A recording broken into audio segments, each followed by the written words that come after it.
Hey YouTube, this is Zach. Today I'm going to be doing another one of these reactions. Not typical to my content, not super analytical. This is John Farnham. It's with the Melbourne Symphony Orchestra, You're the Voice. This was recommended to me by someone. I've never seen it. I don't know John Farnham. If you've never seen my content before, I'm a voice teacher and I'm super analytical, and I'm probably going to stop it whenever I hear something. So expect for me to, not let it play for super long periods of time if I see something I want to point out. So anyway, John Farnham, let's get this thing going.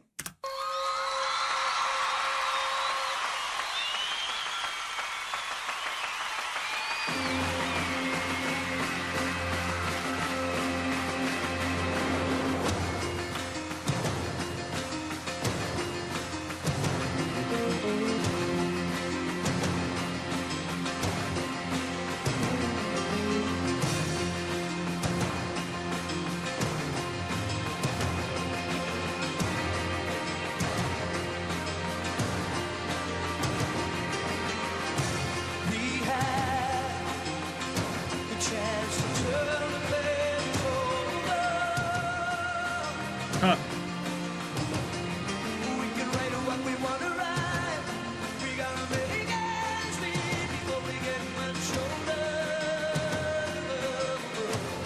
He actually reminds me of a little bit of Tommy Shaw, the singer from Styx.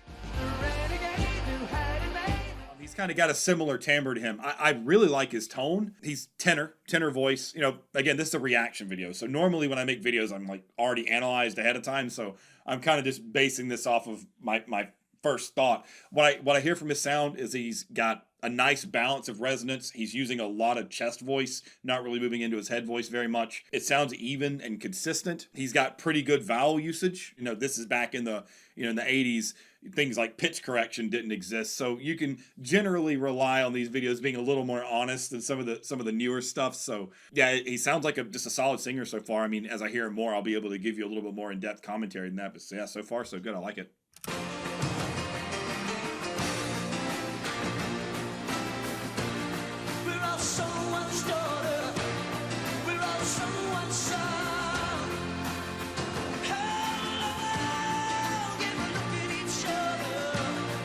Yeah, he's got really good legato. He sustains lines really well. Like when he holds notes, he kind of does this bending down thing.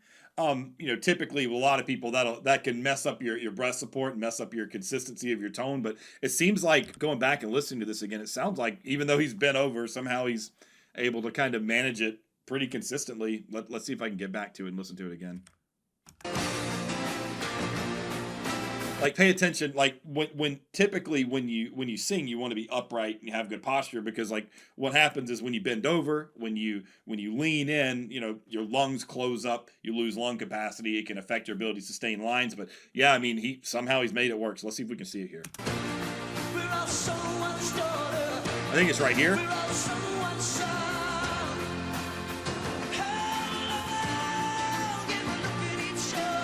Yeah. Legato was basically, I always forget that I have to reteach these things for people that might not know. So legato is whenever you have a singing line that is connected. A very common demonstration that I use is we don't communicate like this, right? Because if we do, it's hard to understand, it's hard to follow. So language has kind of naturally built itself in a way to where we communicate in a method that all of our words kind of blend together into phrases. And so a lot of hallmark signs of good singers is when they sing lines, they sing phrases that are really connected together, and you don't have these big separations between the words and the notes kind of come together really fluidly. He's got good legato. Yeah, him bending over like that's really impressive. I don't think I could sing bending over. I mean, I'm a classically trained singer. My background's predominantly in classical and opera, and that's sacrilege in the opera world. We do not do that because it just messes everything up. So kudos to him, however he's doing it. He's making it work.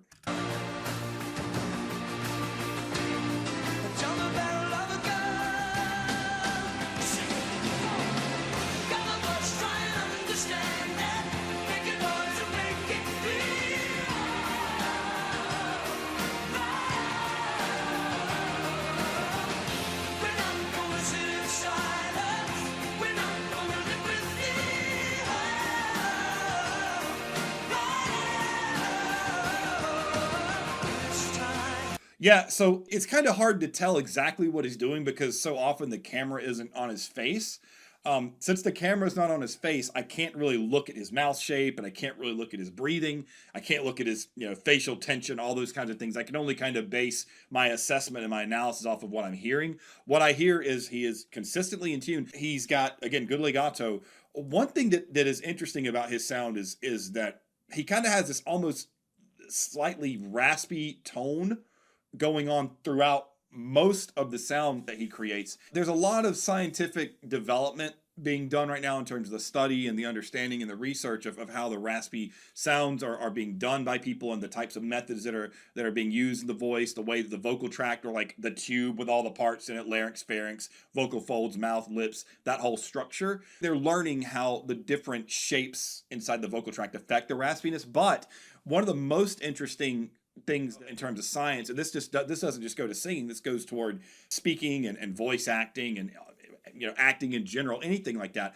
One thing that science has found is that people that have these naturally raspy voices, a lot of times it's some sort of unusual development that has occurred in the process of the growth of the vocal folds. Like sometimes one fold might be slightly lower than the other, or when they come together to phonate, they might not be fully closing all the time. There might be something inhibiting it. So a lot of people that have these sort of naturally raspy voices, there's something abnormal, not in a bad way abnormal, but there's something abnormal in the vocal mechanism that causes that raspiness to happen. Now, there are some people who will go and sing and they will add that raspy sound on. It's like an effect that they create, but his voice has that rasp kind of consistently throughout the sound, and it doesn't come across from the perspective of like a critical listener, an analytical listener, as he's not trying to put that raspy sound on his voice. It's just kind of a byproduct of his sound. I think about guys like Ronnie James Dio in the metal world. The only way is his voice is kind of like that, sort of has this sort of naturally raspy edge on it, and he's not really trying to add the sound on. It's just he kind of talks like that, he sings like that. You can think of like some of the actors, some of like the New York guys that are actors, they have these kind of like naturally raspy edges on their voices. A lot of it is just biological traits, and it's a fascinating thing to me because in a lot of the vocal circles, the entire raspy thing, like there's a fine line between what you do to create the raspy technique and abusing your voice. I don't hear anything even remotely indicating that he's doing anything abusive to his voice at all. His tone underneath the rasp sounds clean and consistent. It sounds like he's got a really good sense of control over the sound that he's creating, and that rasp is just kind of like a natural byproduct of whatever configuration he has going on inside. And the way that doctors and voice scientists would determine this is by putting a scope down the throat. They kind of go up your nose with it, and they look on top and they say, okay, well, the picture says that his vocal folds are shaped like this and they're kind of closing in this configuration in this manner, and that's how you'd see what's causing this sort of natural raspiness to happen. So it's always interesting to hear singers that have this kind of approach that they don't really seem to be actively controlling.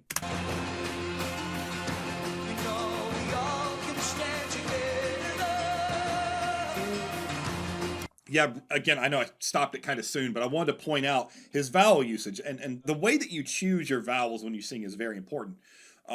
There are certain vowels that work better at certain points of your range, and that can vary based upon each individual person.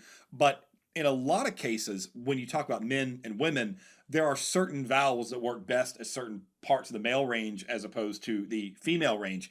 And so when you hear men moving up the voice, it's very common for the vowels to narrow out and you kind of switch to like an or an o kind of sound. So if you listen to this phrase that he just sung, I don't really know the words, maybe something about together, but if you listen to the word together in particular, you'll hear he kind of goes together, and he doesn't say together, he says together. Now I know he's Australian, so there might be an accent thing here, but even aside from the accent, the fact that he utilizes this kind of like neutral sound as he moves up the range is a very common way that men will move up the voice more efficiently. I'll go back and play it again so you can hear it. Listen to the vowel choices that he uses when he sings this phrase.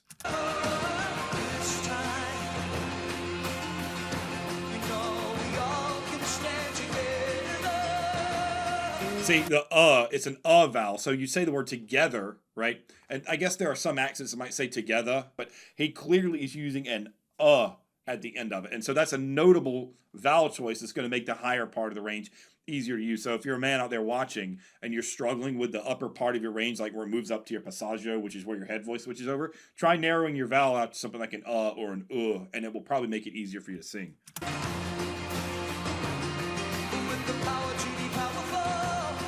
Powerful, same thing. He didn't go powerful, he went powerful, same thing.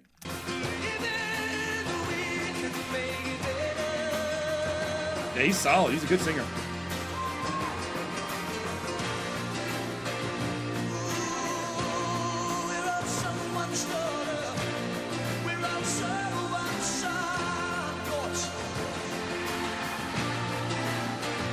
Yeah, and what I love about this, just same thing, similar comment to what I said earlier. Like, this is in a time where pretty much everything you saw was real, and if there was any post production or something like that, there might be like a single overdub somewhere to cover up like a flub note. But like the fact that you see him walk away from the mic and you hear him talk and point, and then he comes out and like this is what you're hearing is what he sung into the microphone. And that's just, it's so refreshing to see that. It's like a callback to the old times. Nowadays, when I look at live performances, I don't even know if what I'm seeing is real half the time. So I have to process that in my head and say like, well,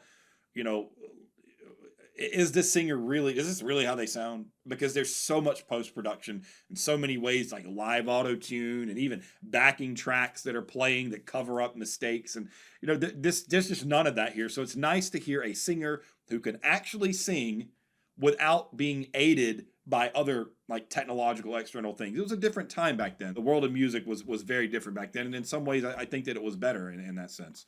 I come from a classical and an opera background, like I said, and we sing on stage unmiked, and we don't get pitch correction, we don't get overdubs. What we put out is what the audience hears, and we got to have it down. And I think that the standard for singing in that regard in a live setting was much higher back in the 80s, even into the 90s to some extent. It really isn't until the whole pitch correction auto-tune thing kind of came around that you start seeing a bigger divide between the quality of singer in the live performance compared to what you hear in studio. There's so much more studio trickery nowadays that can kind of mask some of the flaws of a singer. Can't do that back then. You can't. You got to be able to do it. And it's really respectable, and he's super consistent. That's obvious from his performance. That's really nice.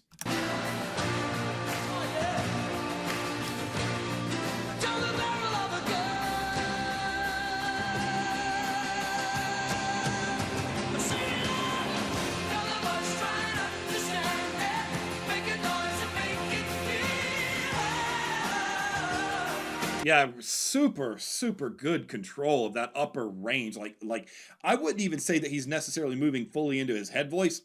And I plan to make a video about this pretty soon, talking about the differences between the mixed voice and the head voice and the chest voice, and like what the mixed voice actually is, because it's a really massive point of confusion for people, and I don't intend to muddy the waters anymore.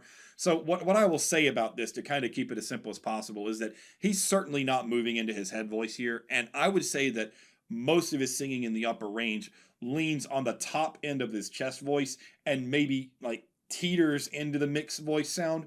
So it's best to think about the mixed voice as kind of like a stopgap between you using your chest voice or your speaking voice, modal register, whatever you want to call it, and the head voice, which is falsetto, that kind of headier, hootier kind of sound. The mixed voice is like a stopgap between the two, and I'm not going to go into all the muscles. I've made plenty of other videos about that stuff if you're interested. But when it comes to using the mixed voice, typically singers will use it as a stopgap to move into the head voice. And what he's doing is whatever element of the mix he's using it to make the top end of his chest voice easier to sing. And so I don't even want to go so far as to say he's using a lot of his mixed voice. I would say that based on the tone that you're hearing, since it has that kind of full presence on it, and it doesn't sound drastically different from what you hear in the lower part of his voice, I would say it's a predominantly chest voice heavy sound. So if we go back a little bit and you listen when he's singing a little bit lower and you hear the line get higher and higher, listen to the tonal consistency, listen to the similarities between the singing sound in the middle up to where it gets a little higher, and you don't hear enough of a change in the sound to really say that he's moving into a mixed voice. Take a listen. See, the sound of the voice is not substantially different from the beginning of the line to the end of the line. Now, maybe on the maybe on that highest note, maybe there's a little bit of mix in there, but I still think that the sound has enough presence on it, and he hasn't taken enough off of the sound in terms of the volume and the presence for it to be a full-on mix. I just don't think that it's a mixed voice. Ultimately, the mixed voice is a very advanced singing concept anyway, and I think that too many people on the internet and try to trivialize it. The mixed voice is not something that's easy to even begin to work on. So, it's not super important for the sake of, listening to singers. It doesn't matter that much. But I would absolutely say that if there's nothing else, he's very good at the top end of his chest voice, very stable, very consistent. It's super in tune, well supported. And the reason I say that it's well supported is because it is so consistently in tune up there. That's a huge, huge indicator.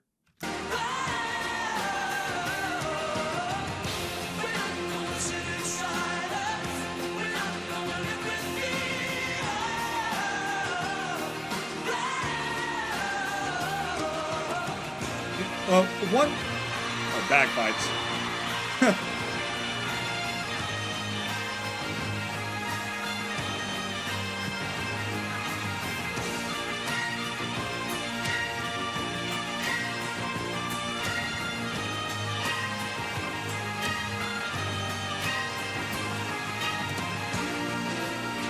What a weird instrument. Like, I don't know how bagpipes work. I've seen them played live and stuff.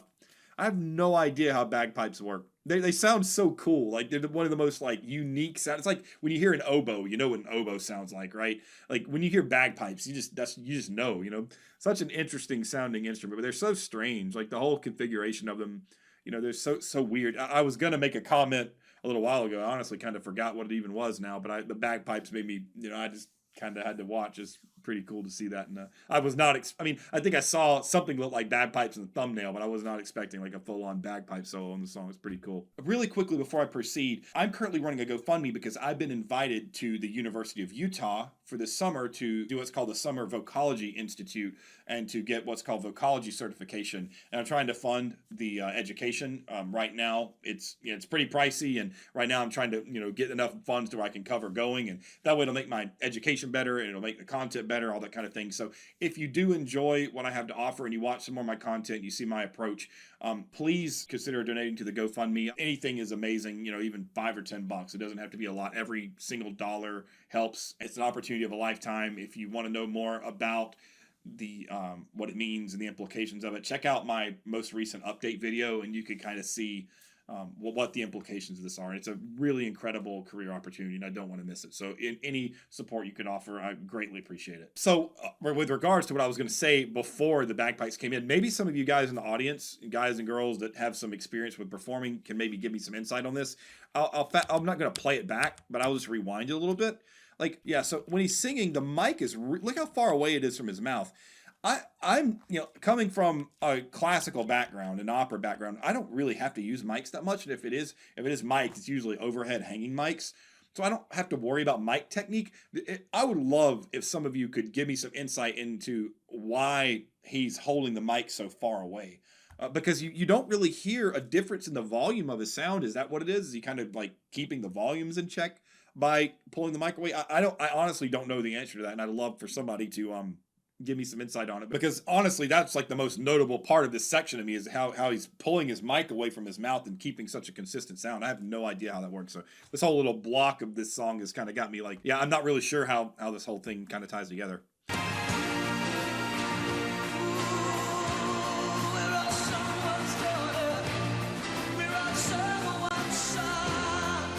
One thing I really like about his singing too, that I just noticed, is his embouchures. So embouchure, for those of you who have not heard me talk about this a million times, embouchure is your lip shaping, and the shape of the mouth that you choose to make when you sing vowels. Typically, you want your vowels to be narrow and vertical, at least as a general rule. You don't want it to be going out wide. You don't want it going out horizontally, because it creates facial tension, and sometimes it can engage like the tension in the bottom of the mouth. And if you watch this phrase, pay attention to his mouth shapes. They stay really, really narrow. On all the O's and of type vowels, you see him drop his jaw. You don't see him spread his lips out. It's good. Like, it's so good. Like, it's exactly as it should be. Take a look. Watch again and you'll see what I'm talking about.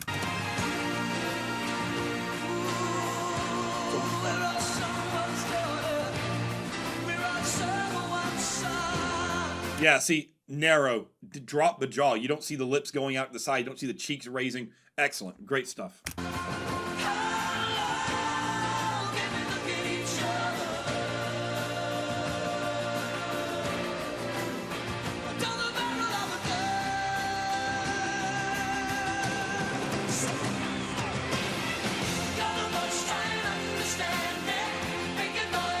Mike.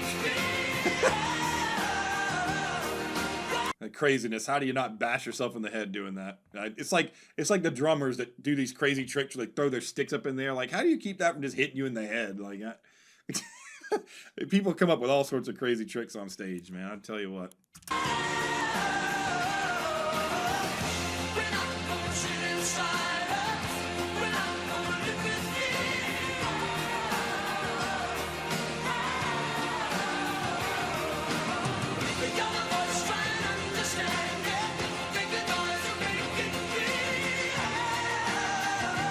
Yeah, it sounds like a studio recording. I know it's not a studio recording. Obviously, there's different camera angles, so this is something that like they edited in the sense of like, you know, editing the video, but the singing sound is not a studio recording. It's so consistent. Like, I don't know if I've heard a single note that was flat at all, and that's just such a hallmark for live singers. It's super common. Even the best singers will hear notes be a little flat or be a little off. The performance has just been remarkably consistent. So yeah, I mean, if there were anything that I had to say about him as a singer on my first listen to him, like I've never heard him before, just super consistent, super consistent. Like he just, every chorus sounds equally in tune. The approach is the same. The vowel choices are the same. The way he attacks the lines is the same. His legato is the same. Very consistent. Actually, the more I hear him, at first I thought he was kind of like Tommy Shaw from Styx, but I wouldn't say his timbre is like Steve Perry from Journey, but I would certainly say that his vocal consistency and his approach to singing is similar to the way that Steve Perry sings. If I had to give any kind of comparison, that's probably the closest I would give in terms of the approach. Not the timbre. His timbre is unique to that. If I had to, I don't really know who I would compare his timbre to when I think about it. I'm not sure. I mean, yeah, because he's a little bit more of a tenor than somebody like Bruce Springsteen. I think his voice has a more tenor timbral quality. I'm not sure. It's pretty unique. I'm not really sure who exactly I would compare him to in terms of his timbre.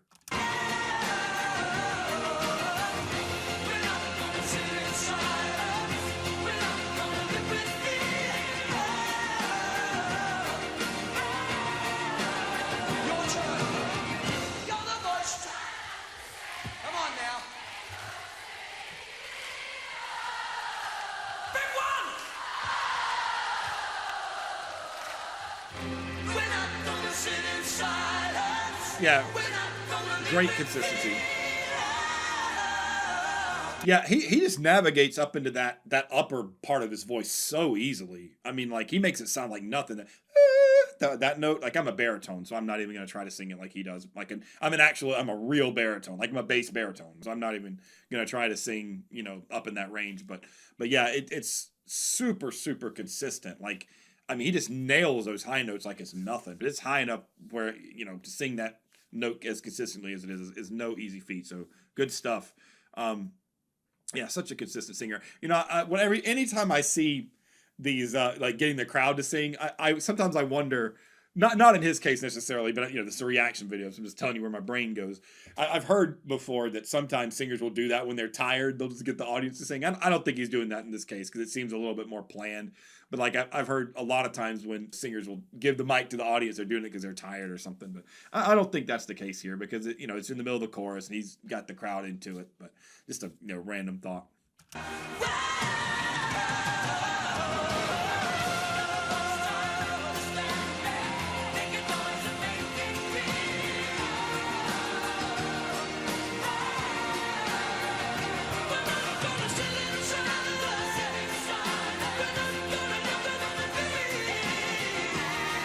Yeah, super nice melisma. That's high. Like I have to sing that in my head voice. I can't even try to sing that in my chest voice. And that's like really nice melisma. It's so clean. There's so much legato. It's so smooth how he moves up, you know, from that high point down. You don't hear any change in the tonal quality. And again, I don't think it's a mix. I don't think so. But yeah, I mean, a melisma for those who don't know, is like some people in popular music call it riffing and running. Whenever you sing multiple notes on a single syllable, yeah, it's just super clean, super balanced. This guy's really good. I'm pleasantly surprised. And anytime, like, I usually go in, like I said before, analyzing singers up front, so I kind of know what to expect. I had no idea what to expect coming into this, and this is the first time I've heard him. But I'm really pleasantly surprised by his tonal consistency and the way he navigates his voice. It's really good.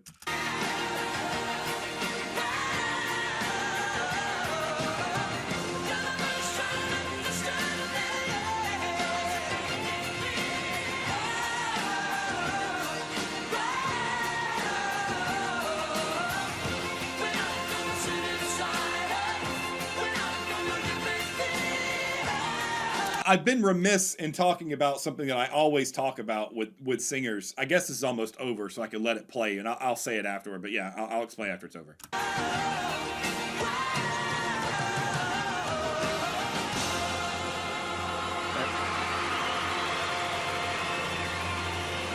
So yeah, one thing that I was remiss about, that it shows that it was good because I didn't even notice it. His breath management was really nice. Like, it was good enough to where I didn't even pay attention to it. So a lot of times what I'm looking for is like the raising shoulders, raising chest when they breathe. You want to avoid that. You want to keep the breathing lower. You want to keep the diaphragm, the low part of the muscles expanding downward. So you don't have this shallow top heavy breathing thing going on. And his breath support was good enough to where I didn't even pay any attention to it. So usually that kind of stuff sticks out to me like a sore thumb. I didn't even see it. So yeah, excellent breath management. Really good stuff. Yeah, so that's it. Thank you all for watching. Yeah, he was a really interesting singer. I did not know what to expect going in, but I think that the hallmarks of his sound is he has good breath management, really nice control of the upper end of his chest voice. He does a good job managing that raspy sound without it sounding like vocal abuse.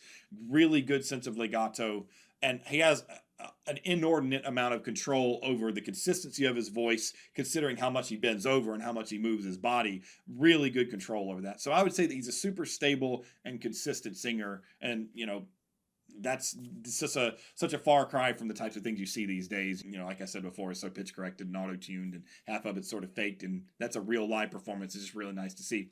So that's all. I hope you all enjoyed it, and I'll see you again soon. Thanks. Bye.